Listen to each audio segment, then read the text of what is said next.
अगले आधे घंटे तक कमोडिटी मार्केट पर आपके सवालों का सबसे बड़ा मंच तैयार है। अगर आपने कमोडिटी में ट्रेड किया है या फिर नया ट्रेड करना चाहते हैं, जानना चाहते हैं कि आपके लिए कहां पर कमाई के मौके बनेंगे, तो आप सवाल पूछिए। नंबर आप नोट कर लें 02223001634। इसके अलावा आप 02223001635 पर भी अपना सवाल पूछ सकते हैं।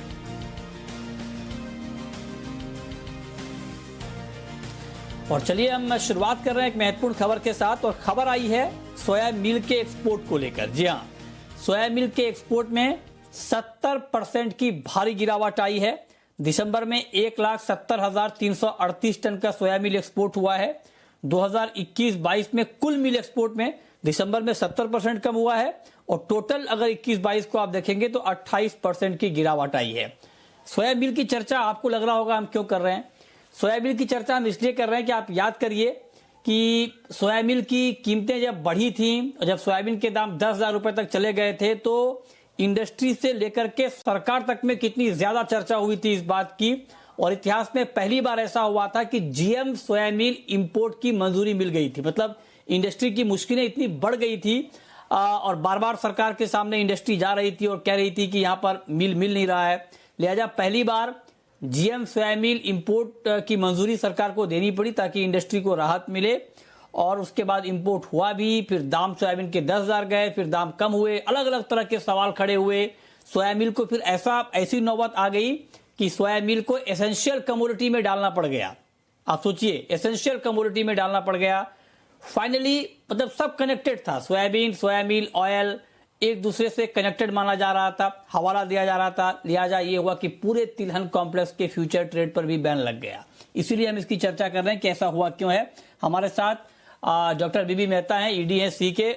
मेहता जी, बहुत स्वागत है आपका। पहला सवाल आपसे यही कि 70% की भारी गिरावट सर दिसंबर के महीने में सोयाबीन के एक्सपोर्ट में क्यों? पहले तो एक कि जो सोयाबीन के दाम चल रहा है 6,300 रुपये पर क्विंटल, उसके मुताबिक अगर मैं आज को एक्सपोर्ट करना है तो मेरी कॉस्ट आ रही है $750, जहां अंतर्राष्ट्रीय भाव चल रहा है $535 और $525 एक्स रोटाडम। तो आपका माल कौन खरीदेगा? जब आप $200 महंगा है तो आपका माल जा ही नहीं सकता है। तो ऐसा लगता नहीं कि अगले 2-4 महीने में भी हमारा एक्सपोर्ट होगा, ये क्योंकि we are totally out price in the international market. जब तक सोयाबीन के दाम नीचे नहीं आएंगे तब तक एक्सपोर्ट की संभावना नहीं दिख रही है। हाँ जी। अच्छा, तो आप कह रहे हैं कि चूंकि एक्सपोर्ट मार्केट में पैरिटी नहीं है, एक्सपोर्ट मार्केट में हमारा सोयाबीन बहुत महंगा है और इसीलिए एक्सपोर्ट की डिमांड कम हो गई है। चलिए, ये बात तो समझ में आ गई सर। तो क्या इसका फायदा घरेलू इंडस्ट्री को मिल रहा है क्या सर? अगर मान लीजिए हम एक्सपोर्ट नहीं कर पा रहे हैं तो इसका मतलब यहां पर सप्लाई ज्यादा होगी।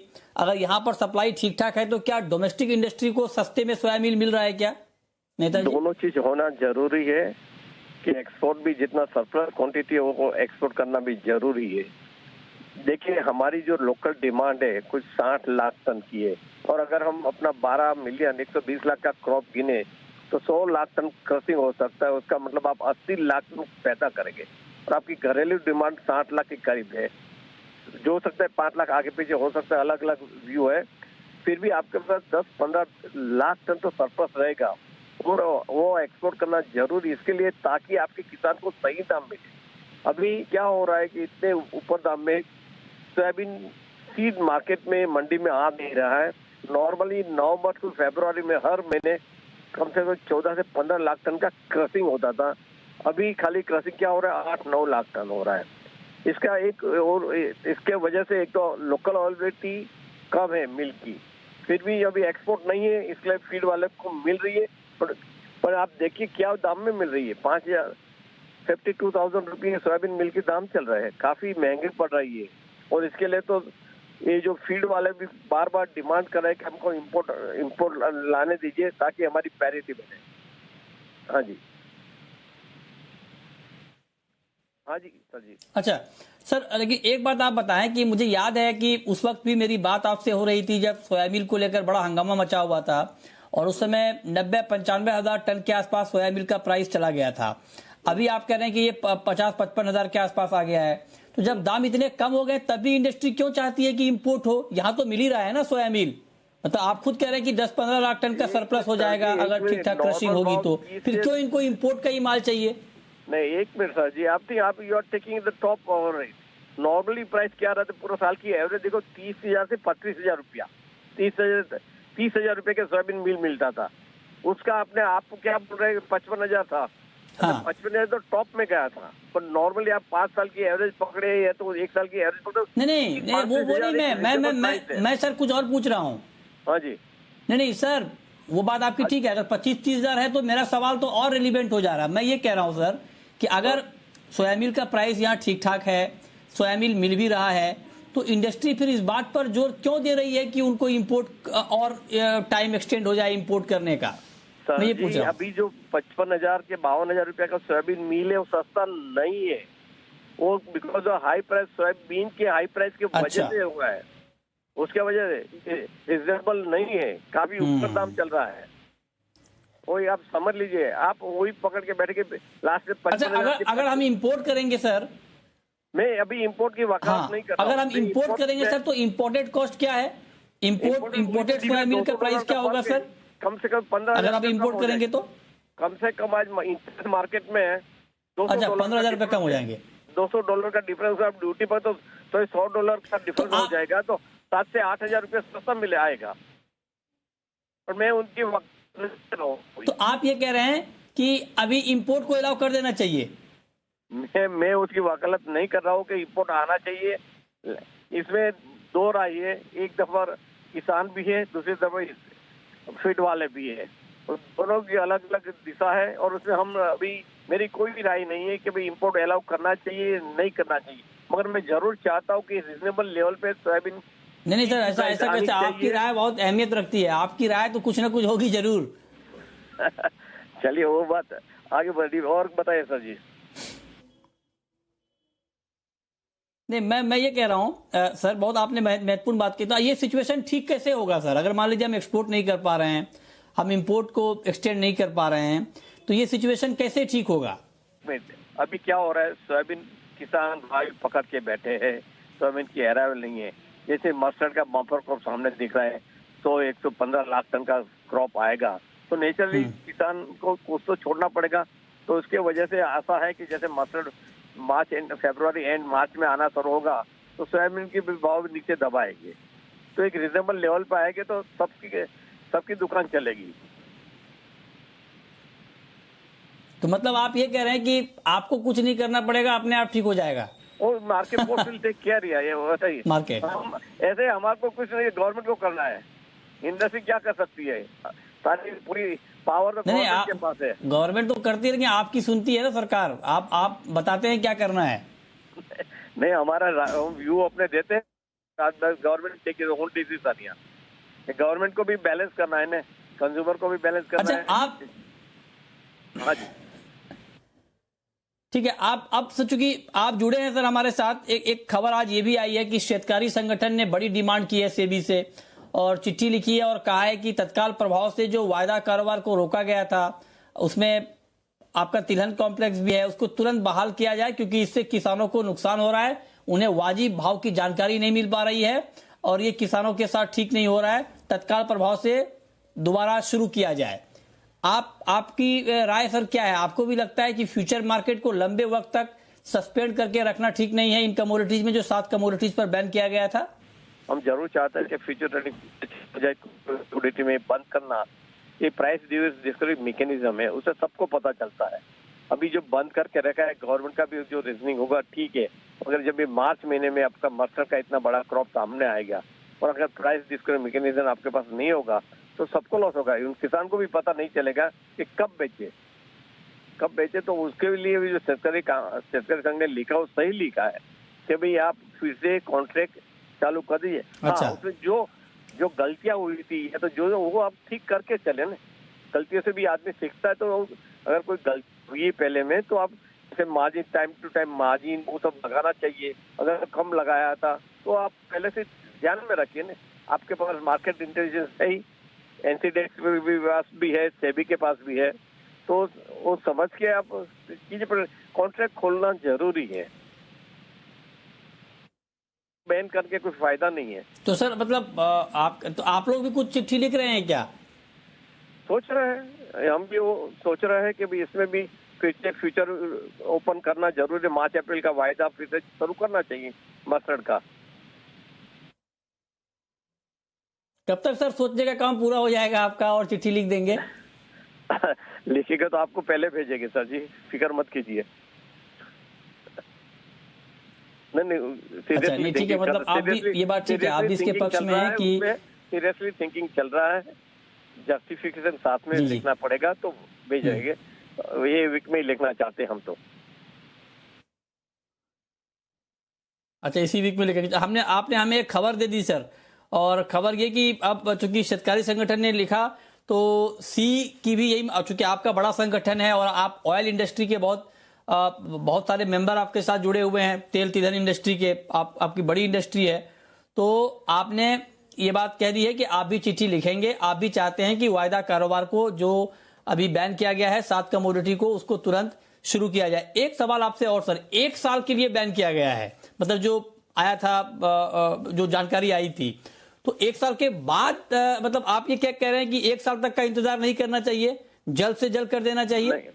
मार्च अप्रैल का वायदा जो मस्टर्ड के खोलना चाहिए।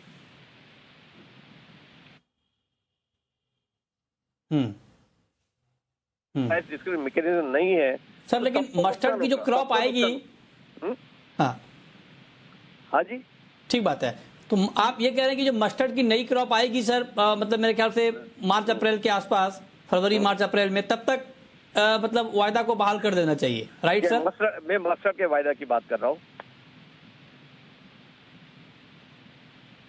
जी जी जी, मस्टर्ड की बात, जी जी, ठीक। और कोई सवाल है सर जी? ओके सर, बहुत शुक्रिया। नहीं, बहुत बहुत थैंक यू सर, बहुत शुक्रिया हमारे साथ जुड़ने के लिए, डिटेल में इन खबरों पर बातचीत करने के लिए, बताने के लिए कि आपकी क्या प्लानिंग है। बहुत शुक्रिया आपका ये कि बताने के लिए कि अभी फ्यूचर ट्रेड को शुरू कर देना चाहिए और सोया मिल्क का एक्सपोर्ट जो कम हुआ है उसका क्या इम्पैक्ट आने वाले वक्त में होगा। चलिए आगे बढ़ते हैं, अब हम बात करते हैं आज के बाजार में क्या आपको करना है। हमारे साथ 2 और एक्सपर्ट हैं, हमारे साथ अनुज गुप्ता हैं, जुड़ रहे हैं इस वक्त, और साथ ही हमारे साथ बीरेन वकील भी हैं। आप दोनों का बहुत स्वागत है। अनुज जी, शुरुआत गोल्ड से, गोल्ड में आज क्या किया जाए?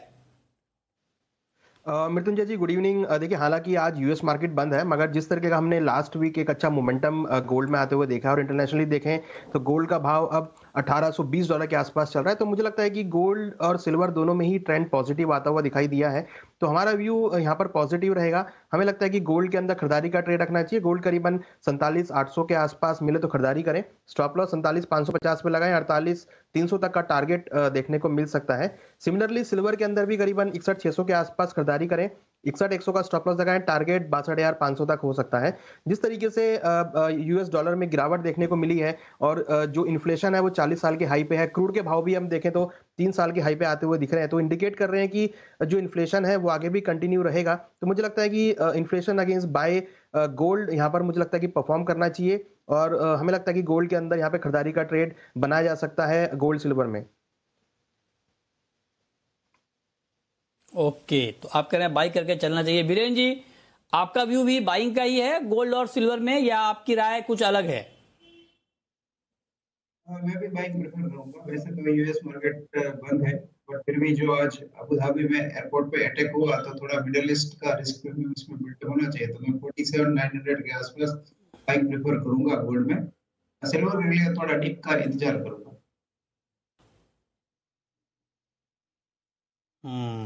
ओके ठीक है सर, ये राय आपकी हो गई। अच्छा अनुज जी, क्रूड का प्राइस अभी आपको कैसा लग रहा है? क्रूड में अभी क्या करना चाहिए, क्योंकि कच्चे तेल में आप देखिए कि बहुत ही रेंज का ट्रेड है, क्या किया जाए क्रूड में? देखिए रिसेंटली अभी यूएई में जो अटैक हुआ है थोड़ा सा एक जियोपॉलिटिकल टेंशन क्रिएट कर रहा है। साथ में देखें तो जो सप्लाई साइड है, क्योंकि अगर हम देखें तो यूएस के अंदर जो अभी हमने स्ट्रॉम आते हुए देखा है, आई स्ट्रॉम, वो थोड़ा सा मुझे लगता है कि कोस्टल साइड में जाकर सप्लाई को हट करेगा। तो सप्लाई जो है वो डिस्टर्ब रहने वाली है। और अगर हम देखें तो पिछले 3-4 हफ्तों से कंटिन्यूस यूएस की जो इन्वेंट्री है वो ड्रॉ डाउन होती हुई दिखाई दी है। तो मुझे लगता है कि क्रूड का जो सेंटिमेंटल है वो अभी पॉजिटिव है, हालांकि थोड़ा बहुत डिप मिलेगा तो खरीदारी का ट्रेड रहेगा। मुझे लगता है कि ब्रेंट ऊपर में $90 तक यहाँ पर दिखना चाहिए और WTI $85-86 तक के लेवल दिखा सकता है। तो जिस तरीके का सेंटिमेंटल बना है और अगर हम पिछले 2-3 हफ्तों से देखें तो कंटिन्यूसली मार्केट एक पॉजिटिव साइड में आता हुआ दिख रहा है। तो टेक्निकल चार्ट्स काफी स्ट्रांगली इसका ट्रेंड पॉजिटिव शो कर रहे हैं और फंडामेंटली भी काफी सपोर्टिव है। तो मुझे लगता है कि क्रूड के अंदर खरीदारी का ट्रेड ही रखना चाहिए। 6200 के आसपास खरीदारी करें, स्टॉप लॉस 6140 का लगाएं, टारगेट 6350 तक हो सकता है। करंटली देखें तो 6214 चल रहा है, तो 10-12 रुपए अगर भाव नीचे आते हैं तो मेरी सजेशन में खरीदारी का ट्रेड रखना चाहिए। अब शुरू करते हैं सवाल और जवाब। पहला सवाल है प्रहलाद का, चुरू राजस्थान से हमारे साथ जुड़ रहे हैं। पूछिए प्रहलाद जी। नमस्कार सर जी, अगले 2-3 महीने में गुआर में क्या होगा सर? कई उम्मीद करते हैं 4000 आ गया, कोई बोलते हैं 10,000 होगा, तो सर क्या हो रहा है ये बताएं सर आप। 4000 और 10,000। 4000 तो खैर अब लोगों ने छोड़ दिया है। बीरेन जी बताइए, ग्वार में क्या लग रहा है आपको 2-3 महीने में, क्योंकि एक्सपोर्ट की डिमांड बढ़ रही है, जो आंकड़े आ रहे हैं, प्रोडक्शन का तो क्लियर हो गया कि कम है, तो क्या होगा अब?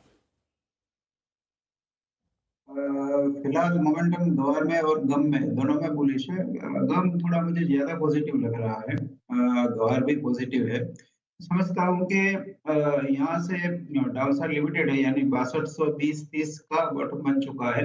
अपसाइड में फर्स्ट टारगेट 6530 का रहेगा और सेकंड टारगेट 6700 यानी 6700 का रहेगा। गम के लिए भी शायद 13,000 तक के प्राइस की उम्मीद है अगले 3-4 वीक में।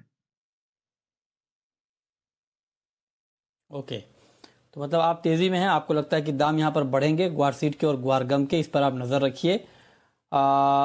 नेक्स्ट कॉलर हमारे साथ जुड़ रहे हैं जयपुर से। अच्छा, रमेश जुड़े हैं, पूछिए रमेश जी। हेलो जी सुन रहा हूँ, पूछिए सर। हाँ सर, मैं ये पूछना चाहता हूँ कि अगले 20 दिनों में कॉटन पे क्या रहेगा सर? अगले 20 दिनों में कॉटन में क्या रहेगा, बताइए अनुज जी। देखिए, हालांकि कॉटन का ट्रेंड पॉजिटिव है, बट कहीं ना कहीं देखें तो जिस तरीके से सरकार की नीति या फिर जो बैठक चल रही है, मुझे लगता है कि मार्केट थोड़ा सा एक रेंज बाउंड जा सकता है। मगर फंडामेंटली देखा जाए तो मार्केट अभी भी पॉजिटिव है। मुझे लगता नहीं कि ज्यादा करेक्शन देखने को मिलेगा।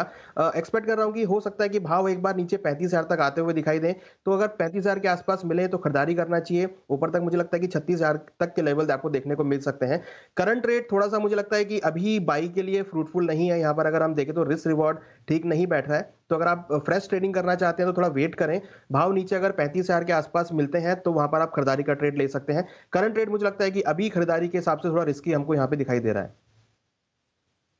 अवॉइड करना चाहिए जी, क्योंकि दाम बहुत बढ़ गए हैं और सरकार की नज़र तो है ही कॉटन कीमतों को लेकर। मीटिंग जैसा कि हमने आपको बताया था कि टेक्सटाइल मंत्रालय की मीटिंग होने वाली है इस पूरे मुद्दे को लेकर। देखते हैं क्या होता है, उसके बाद मार्केट की तस्वीर कुछ और साफ हो पाएगी। लेकिन बीरेन जी, टर्मरिक में बहुत ज़बरदस्त तेज़ी आई है और टर्मरिक में आप देखिए कि आज करीब 6% का उछाल आया है, 10,900 के आसपास भाव पहुंच चुका है। और एक दर्शक है हमारे अरविंद पाटिल, उन्होंने मैसेज किया, आपको बधाई देने के लिए बोला है कि 7,000 के भाव पर उन्होंने सवाल पूछा था आपसे और आपने कहा था कि हल्दी में बहुत तेजी रहेगी और अभी रहना चाहिए, खरीदना चाहिए।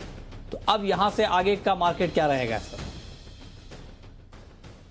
मैं आपके माध्यम से उनको शुक्रिया बोलूंगा, आपको भी शुक्रिया बोलूंगा हमें मौका दिया व्यू साझा करने का। टर्मरिक फिलहाल ग्लोबल मार्केट्स में काफी स्ट्रॉन्ग डिमांड रिकवरी है और अभी मुझे ऐसा लग रहा है कि थोड़ा जो बारिश कमौसमी बारिश, अनसीजनल रेन का थोड़ा डैमेज हुआ है और जो बहुत पुराना जो माल बचा था वो भी काफी कम हो चुका है। तो मैं भी क्या हम शायद 11,700 12,000 तक शायद जाएंगे। ओके, ठीक है, बहुत शुक्रिया बीरेन जी आपका, अनुज जी आपका जुड़ने के लिए, बताने के लिए कि आगे का मार्केट क्या रहेगा, कहां पर कमाई के मौके बनेंगे।